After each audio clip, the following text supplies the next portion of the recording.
আকাশবাণী খবর পড়ছি সুরিতা সাহা। বিশেষ খবর। আমেদাবাদে একদিনের ক্রিকেট বিশ্বকাপের ফাইনালে ভারত অস্ট্রেলিয়ার সামনে জয়ের জন্য 241 রানের লক্ষ্যমাত্রা রেখেছে। প্রধানমন্ত্রী নরেন্দ্র মোদী আগামী 22 নভেম্বর জি-20 নেতাদের ভার্চুয়াল শিখর সম্মেলনে পৌরোহিত্য করবেন। রাজস্থান ও তেলেঙ্গানায় আসন্ন বিধানসভা নির্বাচন উপলক্ষে বিজেপি ও কংগ্রেস সহ রাজনৈতিক দলগুলির প্রচার অভিযান জোরদার হয়েছে। বৈদেশিক বিনিয়োগকারীরা ভারতের মূলধনী বাজারে নভেম্বর মাসে এখনো পর্যন্ত প্রায় 14,000 কোটি টাকা বিনিয়োগ করেছে। আজ ছট পুজো। রাষ্ট্রপতি প্রধানমন্ত্রী দেশবাসীকে এই উপলক্ষে শুভেচ্ছা জানিয়েছেন। আমেদাবাদে একদিনের বিশ্বকাপ ক্রিকেটের ফাইনালে ভারত আজ জয়ের জন্য অস্ট্রেলিয়ার সামনে 241 রানের লক্ষ্যমাত্রা রেখেছে। টানটান উত্তেজনার মধ্যে অস্ট্রেলিয়া টসে জিতে ভারতকে প্রথমে ব্যাট করতে পাঠায়। নির্ধারিত 50 ওভারে ভারত সবকটি উইকেট হারিয়ে 240 রান করে। ভারতের পক্ষে কে.এল. রাহুল সর্বোচ্চ 66 রান করেন। বিরাট কোহলি 54 এবং অধিনায়ক রোহিত শর্মা করেন 47 রান। ভারত সাড়া জাগিয়ে শুরু করলেও অস্ট্রেলিয়ার মাপা বোলিং এবং অসাধারণ ফিল্ডিংয়ে রান সংখ্যা 250 পেরোতে পারেনি।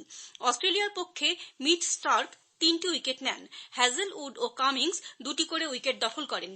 এর জবাবে শেষ খবর পাওয়া পর্যন্ত অস্ট্রেলিয়া 17 ওভারে 3 উইকেটে 93 রান করেছে। প্রধানমন্ত্রী নরেন্দ্র মোদী আগামী 22 নভেম্বর জি-20 নেতাদের ভার্চুয়াল শীর্ষ সম্মেলনে পৌরোহিত্য করবেন। গত সেপ্টেম্বরে নতুন দিল্লিতে আয়োজিত জি-20 শিখর সম্মেলনে প্রধানমন্ত্রী ঘোষণা করেছিলেন ভারতের সভাপতিত্ব শেষ হবার আগে আরেকটি ভার্চুয়াল শিখর সম্মেলন অনুষ্ঠিত হবে। বিদেশ মন্ত্রক জানিয়েছে, জি-20 গোষ্ঠীভুক্ত দেশগুলির নেতৃবৃন্দ ছাড়াও আফ্রিকীয় ইউনিয়নের প্রধান 9টি অতিথি দেশ এবং 11টি আন্তর্জাতিক সংগঠনকেও এই বৈঠকে আমন্ত্রণ জানানো হয়েছে। আকাশবাণীর সংবাদদাতা জানাচ্ছেন, জি-20 শিখর সম্মেলনে গৃহীত ঘোষণাপত্রে মূল বিষয়গুলির অগ্রগতি এবং গত শুক্রবার অনুষ্ঠিত ভয়েস অফ গ্লোবাল সাউথের দ্বিতীয় শিখর সম্মেলনে আলোচিত বিষয়গুলি নিয়ে এই বৈঠকে আলোচনা হতে পারে। উল্লেখ্য, আগামী 30 নভেম্বর শেষ হচ্ছে ভারতের জি-20 সভাপতিত্বের মেয়াদ। প্রতিরক্ষা মন্ত্রী রাজনাথ সিং আগামীকাল নতুন দিল্লিতে অস্ট্রেলিয়ার উপপ্রধানমন্ত্রী রিচার্ড মার্লেসের সঙ্গে দ্বিতীয় ভারত অস্ট্রেলিয়া 2+2 মন্ত্রী পর্যায়ের বৈঠকে সহ সভাপতিত্ব করবেন। বিদেশমন্ত্রী ডক্টর এস জয়শঙ্কর এবং অস্ট্রেলিয়ার পররাষ্ট্রমন্ত্রী পেনি ওং আলোচনা সভায় উপস্থিত থাকবেন। প্রতিরক্ষা মন্ত্রক সূত্রে জানা গিয়েছে, একই দিনে রিচার্ড মার্লেসের সঙ্গে দুদেশের প্রতিরক্ষা সহযোগিতা নিয়ে দ্বিপাক্ষিক বৈঠক করবেন রাজনাথ সিং। এই 2+2 সংলাপ এবং প্রতিরক্ষা মন্ত্রীদের দ্বিপাক্ষিক বৈঠকে দুদেশের পারস্পরিক স্বার্থ সংশ্লিষ্ট বিভিন্ন বিষয় নিয়ে বিস্তারিত আলোচনা হবে বলে আশা করা হচ্ছে। ভারত ও অস্ট্রেলিয়া একটি বিস্তৃত কৌশলগত অংশীদারিত্ব অনুসরণ করছে বলে মন্ত্রক সূত্রে খবর। প্রধানমন্ত্রী তথা বিজেপি নেতা নরেন্দ্র মোদী বলেছেন, দেশ খুব শীঘ্রই বিশ্বের তৃতীয় বৃহত্তম অর্থনীতি হিসেবে আত্মপ্রকাশ করবে। রাজস্থানের চুরু জেলার তারানগরে এক নির্বাচনী জনসভায় প্রধানমন্ত্রী ভাষণ দিচ্ছিলেন। কংগ্রেসের সমালোচনা করে শ্রী মোদী বলেন, সেনা জওয়ানদের এক পদ এক পেনশনের জন্য কংগ্রেস তাদের দশকের পর দশক অপেক্ষা করিয়ে রেখেছিল। রাজস্থানে কংগ্রেস সরকারের সমালোচনা করে তিনি বলেন, 5 বছরে তারা কোনো কাজ করেনি। শ্রী মোদী বলেন, বিজেপিই একমাত্র দল যারা দরিদ্র মানুষের স্বার্থে কাজ করে চলেছে। गरीब की जरूरत की चिंता मोदी ने की। मोदी ने बिना गारंटी के ऋण देने वाली मुद्रा योजना बनाई। मुद्रा योजना के तहत राजस्थान के गरीब और मध्यम वर्ग को लगभग 45,000 करोड़ रुपए की मदद दी गई। 45,000 करोड़ रुपए। इन लाभार्थियों में आधे से अधिक एससी, एसटी, ओबीसी परिवारों के साथी है। इतना पैसा ऐसे छोटे छोटे बिजनेस करने वाले को मिला है और कांग्रेस के लोग इसका भी मजाक उड़ाते हैं। साथियों, रेहड़ी ठेले फुटपाथ पर काम करने वाले लाखों साथी अपना काम करते हैं, मेहनत करके कमाते हैं, लेकिन पुलिस प्रशासन के सबसे ज्यादा डंडे भी इन्हीं को खाने पड़ते हैं। कांग्रेस को कभी इनकी याद नहीं आई। ये भी मोदी है जो इनके लिए स्वनिधि योजना लेकर आया। এদিকে দলীয় প্রার্থীদের সমর্থনে বুন্দি জেলার দেইতে এক জনসভায় কংগ্রেস নেতা রাহুল গান্ধী জাতিগত জনগণনার ওপর জোর দেন। তিনি বলেন, গরিব মানুষের স্বার্থে এই জনগণনার প্রয়োজন। और जब हिंदुस्तान का युवा, चाहे वो ओबीसी हो, दलित हो, आदिवासी हो, वो कहता है भैया हमें अपनी जनसंख्या पता लगानी है, आप कहते हो देश में जाति नहीं है। जब पिछड़ों को रोजगार नहीं मिलता तो आप नहीं कहते थे कि जात नहीं है। जब दलितों को पीटा जाता है तो आप नहीं कहते जात नहीं है। आदिवासी का अपमान होता है तब आप नहीं कहते जात नहीं है। मगर जिस दिन हमने सवाल पूछा, कहा कि भैया बताओ कितने हैं ओबीसी कितने, उस दिन जात नहीं। उस दिन हिंदुस्तान में सिर्फ गरीब बचे हैं। सिर्फ नरेंद्र मोदी एक ओबीसी है और कोई नहीं है। বরিষ্ঠ বিজেপি নেতা এবং প্রতিরক্ষা মন্ত্রী আজ রাজস্থানের কোটপুতলি এবং শাহপুরাতে দুটি নির্বাচনী জনসভায় ভাষণ দেন। রাজ্যের প্রাক্তন মুখ্যমন্ত্রী বসুন্ধরা রাজে বিকানির, হনুমানগড় এবং শ্রীগঙ্গানগরে কয়েকটি জনসভায় দলীয় প্রার্থীদের সমর্থনে ভাষণ দেন। অন্যদিকে বেশ কয়েকজন কেন্দ্রীয় বিজেপি নেতা এবং বিজেপি শাসিত রাজ্যগুলির মুখ্যমন্ত্রীরা রাজ্যের বিভিন্ন স্থানে দলীয় প্রার্থীদের সমর্থনে প্রচারে অংশ নেন। কংগ্রেস নেতা এবং মুখ্যমন্ত্রী অশোক গেহলট আজ ঝুনুঝুনু এবং জয়পুর গ্রামীণ এলাকাতেও জনসভায় ভাষণ দেন। কংগ্রেসের তারকা প্রচারক এবং সাধারণ সম্পাদক প্রিয়াঙ্কা গান্ধী আজ তেলেঙ্গানার খানাপুরে এক নির্বাচনী জনসভায় ভাষণ দেন। তিনি বলেন, কংগ্রেস ক্ষমতায় এলে লোকসভা আয়োগকে ঢেলে সাজানো হবে। গত 5 বছরে তেলেঙ্গানায় বিআরএস সরকার কোনো কাজ করেনি বলে তিনি অভিযোগ করেন। বিজেপি সভাপতি জেপি নাড্ডা আজ নারায়ণপেটে একটি জনসভায় ভাষণ দেন। তামিলনাড়ুতে কেন্দ্রীয় অর্থমন্ত্রী নির্মলা সীতারামনের মধ্যস্থতায় শ্রীলঙ্কার নৌবাহিনী ভারতীয় 22 জন মৎস্যজীবীকে মুক্ত করা হয়েছে। মৎস্যজীবীদের আজই চেন্নাইয়ে ফিরে আসার কথা। আজ খুব ভোরে শ্রীমতী সীতারামন শ্রীলঙ্কার নৌবাহিনীর সঙ্গে ভারতীয় মৎস্যজীবীদের সমস্যা নিয়ে আলোচনা করেন। মৎস্যজীবীরা তাদের সমস্যার কথা তাঁকে জানান।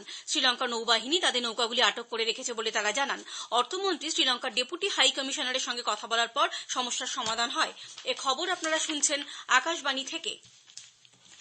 বৈদেশিক বিনিয়োগকারীরা ভারতের মূলধনী বাজারে নভেম্বর মাসে এখনো পর্যন্ত প্রায় 14,000 কোটি টাকা বিনিয়োগ করেছে। গত 2.5 মাস ধরে এই বিনিয়োগকারীরা ক্রমাগত ভারতীয় ইকুইটি বিক্রি করে দিচ্ছিল। নভেম্বর মাসে প্রথম এই প্রবণতা বদলে বৈদেশিক বিনিয়োগকারীরা ইকুইটি বাজারে 1,433 কোটি টাকা বিনিয়োগ করেছে। এছাড়া একই সময়ে তারা ভারতের ঋণ বাজারে 12,330 কোটি টাকা লগ্নি করেছে। এ বছরের মার্চ থেকে অগস্টের মধ্যে 6 মাসে বৈদেশিক বিনিয়োগকারীরা ভারতীয় ইকুইটিতে 1,74,000 কোটি টাকা বিনিয়োগ করেছে। 42তম ভারত আন্তর্জাতিক বাণিজ্য মেলা নতুন দিল্লিতে আজ জনসাধারণের জন্য খুলে দেওয়া হয়েছে। প্রগতি ময়দানে অনুষ্ঠিত এই মেলা চলবে চলতি মাসের 27 তারিখ পর্যন্ত। এবারের ভারত আন্তর্জাতিক বাণিজ্য মেলার মূল ভাবনা হল বসুধৈব কুটুম্বকম। এই লক্ষ্যকে সামনে রেখে বাণিজ্যে বিভিন্ন দেশের সঙ্গে সহযোগিতা এবং নিবিড় যোগাযোগের ওপর বিশেষ গুরুত্ব দেওয়া হয়েছে। উত্তরাখণ্ডের উত্তরকাশীতে নির্মীয়মান সিলকিয়ারা সুড়ঙ্গ ধসে আটকে পড়া 40 জন শ্রমিকের উদ্ধার কাজে গতি আনতে সরকার গতকাল এক উচ্চ পর্যায়ের বৈঠক করে। বৈঠকে প্রযুক্তিগত বিভিন্ন দিক পর্যালোচনার পর 5টি বিকল্প উপায় ছাড়াও সুড়ঙ্গের ভেতর 2টি অতিরিক্ত পাইপ ঢোকানোর সিদ্ধান্ত হয়েছে। ওই পাইপ দুটি আটকে পড়া শ্রমিকদের খাদ্য সরবরাহের কাজে সহায়তা করবে। 5টি রাষ্ট্রায়ত্ত সংস্থাকে বিকল্প উপায় রূপায়ণের দায়িত্ব দেওয়া হয়েছে।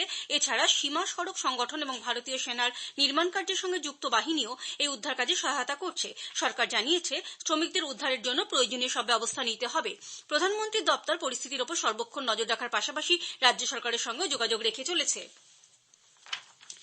দেশের বিভিন্ন স্থানে আজ ছট পুজো অনুষ্ঠিত হচ্ছে। বিহারে আজ ছট পুজো উপলক্ষে লক্ষ লক্ষ পুণ্যার্থী বিভিন্ন নদী ও জলাশয়ে অস্তগামী সূর্যের প্রতি অর্ঘ্য অর্পণ করবেন। ছটের জন্য নদীর ঘাটগুলিতে পূজার্চনার বিশেষ ব্যবস্থা রাখা হয়েছে। আগামীকাল ছট পুজোর শেষ দিনে পুণ্যার্থীরা ভোরবেলায় উদীয়মান সূর্যের প্রতি শ্রদ্ধা জানাবেন।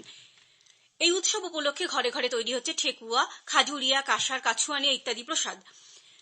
রাষ্ট্রপতি দ্রৌপদী মুর্মু এবং প্রধানমন্ত্রী নরেন্দ্র মোদী মহাপর্ব ছটের সন্ধ্যা অর্ঘ্যর দিনে দেশবাসীকে শুভেচ্ছা জানিয়েছেন। সামাজিক গণমাধ্যমে শ্রী মোদী বলেছেন, সূর্য দেবতার প্রতি এই পূজা সকলের জীবনে নতুন শক্তি ও উৎসাহ বহন করে আনে। ভারত প্যালেস্টাইনের মানুষদের জন্য মানবিক সহায়তা পাঠানোর কাজ অব্যাহত রেখেছে। আজ ইন্ডিয়ান এয়ারফোর্সের একটি C-17 বিমান 32 টন ত্রাণ সামগ্রী নিয়ে মিশরের এল আরিস বিমানবন্দরের উদ্দেশ্যে রওনা হয়েছে। সমাজ মাধ্যমে এক পোস্টে ভারতের বিদেশমন্ত্রী ডক্টর এস জয়শঙ্কর জানিয়েছেন, এ নিয়ে দ্বিতীয়বার ভারতের পক্ষ থেকে প্যালেস্টাইনের জন্য ত্রাণ সামগ্রী পাঠানো হল।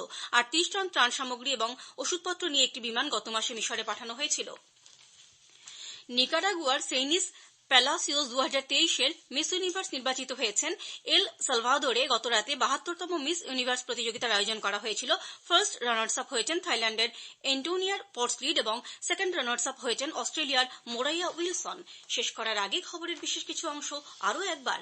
আহমেদাবাদে একদিনের ক্রিকেট বিশ্বকাপের ফাইনালে ভারত অস্ট্রেলিয়ার সামনে জয়ের জন্য 241 রানের লক্ষ্যমাত্রা রেখেছে। প্রধানমন্ত্রী নরেন্দ্র মোদী আগামী 22 নভেম্বর G20 নেতাদের ভার্চুয়াল শিখর সম্মেলনে পৌরোহিত্য করবেন। রাজস্থান ও তেলেঙ্গানায় আসন্ন বিধানসভা নির্বাচন উপলক্ষে বিজেপি ও কংগ্রেস সহ রাজনৈতিক দলগুলির প্রচার অভিযান জোরদার হয়েছে। বৈদেশিক বিনিয়োগকারীরা ভারতের মূলধনী বাজারে নভেম্বর মাসে এখনো পর্যন্ত প্রায় 14,000 কোটি টাকা বিনিয়োগ করেছে। আজ ছট পুজো। রাষ্ট্রপতি প্রধানমন্ত্রী দেশবাসীকে এই উপলক্ষে শুভেচ্ছা জানিয়েছেন। খবর শেষ হলো।